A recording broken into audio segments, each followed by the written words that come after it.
ओम शांती. आज आहे 9/8/2025 ची साकार मुरली. आज बाबा सांगतात, माझ्या गोड मुलांनो, हे पुरुषोत्तम संगम युग कल्याणकारी युग आहे आणि या कल्याणकारी युगावरती आपल्याला हे शिक्षण घ्यायचं आहे. ह्या शिक्षणाच्या आधारेच आपण श्रीकृष्णपुरीच्या मालिक बनू शकतो. ज्या ठिकाणी श्रीकृष्ण सर्व गुणांनी संपन्न आहे, 16 कलांनी संपूर्ण आहे, अशा विश्वाचे मालिक तुम्ही बनणार आहात. बाबा प्रश्न विचारतात, बाबांनी मातांच्या डोक्यावरती ज्ञानाचा कलश का ठेवलेला आहे? आणि ही जी रिवाज आहे ही भारतामध्ये विशेष करून चालत असते. तर त्याचं कारण आहे, ही आहे पवित्रताची राखी. ज्यावेळेस ही बहीण भावाच्या मनगटावरती ही राखी बांधते, त्या राखीच्या आधारे पवित्रताला महत्व दिलं जातं. ही रक्षाबंधन ही रिवाज भारतामध्येच गायली आली आहे. बहिणीने भावाला राखी बांधायची, खरी ही पवित्रताची निशाणी आहे. बाबा म्हणतात, माझी आठवण करा तरच तुम्ही पावन बनाल आणि पावन दुनियाचे मालिक बनू शकाल. बाबा म्हणतात की तुम्ही तर म्हटलेला होता, भोलेनाथ से निराला कोई नहीं है. बाबा भोळा पण आहे आणि त्याचबरोबर आपला हिसाब किताब घेत असताना बाबा तेवढे चतुर सुजान धर्मराज भी आहे. आज बाबांना सांगायचं आहे की मुलांनो, श्री राधा आणि श्रीकृष्ण ज्या दुनियात होते ती दुनिया संपूर्ण पवित्र होती. ज्या दुनियामध्ये कोणत्याही प्रकारचं खोटं नाटक किंवा कोणत्याही प्रकारचं झूट नव्हतं, जिथे असत्याची एक मातीचा कण देखील नव्हता, अशा दुनियाला म्हणत होतो आपण स्वर्ग, वैकुंठ. आणि तीच लक्ष्मी आणि नारायणाची दुनिया आहे. बाबा म्हणतात, तुम्हाला त्या ठिकाणी श्रीकृष्ण श्री राधा सारखं बनायचं असेल, श्री लक्ष्मी श्री नारायणासारखं बनायचं असेल, तर ह्या जन्मामध्ये तुम्हाला पवित्र बनणं काळाची गरज आहे. कारण सर्वात श्रेष्ठ आधार किंवा महत्व म्हणजे पवित्रताच आहे.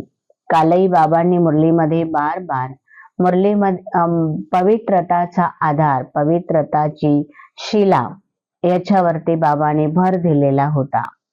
बाबा सांगतात, मुलांनो, आता संपूर्ण विश्व बदलत आहे आणि ह्या विश्वाला बदलवण्यासाठी माझेच मुलं हे काम करू शकतात, म्हणजे पवित्रता धारण करू शकतात. ह्या पुराण्या दुनियामध्ये राहत असताना सुद्धा तुम्हाला डबल अहिंसक बनायचं आहे. नवीन दुनिया स्थापन करायची आहे. आपलं जीवन जे आहे ते कवडीपासून हिऱ्या समान बनवायचं आहे. बाबा जे सांगतात त्याच्यावर विचार सागर मंथन करून दुसऱ्यांनाही ते सांगायचं आहे. स्वतःमध्ये तो नशा चढवायचा आहे. ही आता पढाई आपली पूर्ण होत आहे आणि मला श्रीकृष्णाच्या राजधानीमध्ये जायचं आहे. बाबा सांगतात की ह्याच कलियुगामध्ये अपवित्रताचं नामनिशान समाप्त करून तुम्हाला संपूर्ण पवित्रताचं टायटल धारण करायचं आहे. असे तुम्ही खरे खरे होली हंस आहात. जसं बाबा सांगतात की हंसामध्ये ही विशेषता असते की तो पाणी आणि दूध वेगळं करू शकतो, तसं तुम्ही होली हंस मुलं जे खरं आणि खोटं आहे याला वेगळं समजू शकतात. जे खोटं आहे त्याला तिलांजली द्या, सोडून द्या, आणि जे खरं आहे त्याला तुम्ही निवडा. बाबा सांगतात की खोटं म्हणजे अवगुण आणि खरं म्हणजे सद्गुण. सद्गुणांना धारण करा आणि अवगुणांना सोडून द्या. जे आत्मा व्यर्थाला सोडून समर्थ म्हणजे सत्य धारण करते, तिच्यामध्ये ताकद येत असते आणि तीच आत्मा पवित्र हंसा समान बनत असते. त्या आत्म्याचा किंवा त्या व्यक्तीचा आहार, व्यवहार, विचार हे सर्व शुद्ध असतं आणि त्याच्यामध्ये अशुद्धी, विकार, खोट, लबाडी हे अंश मात्र मध्ये सुद्धा राहणार नाही आणि तीच आत्मा भविष्यामध्ये संपूर्ण पवित्रताच्या टायटलवरती ही राज्य करू शकते. म्हणून बाबा सांगतात की चुकही करू नका आणि चुकूनही तुमच्यामध्ये अवगुणांना धारण करू नका. बाबा म्हणतात त्यागी कुणाला म्हटलं जातं? जो सर्वांश त्यागी आहे, जो आपल्या पुराण्या स्वभाव संस्कारांचा त्याग करतो, तो खरा त्यागी मानला जातो. सहज योगी बनायचं असेल तर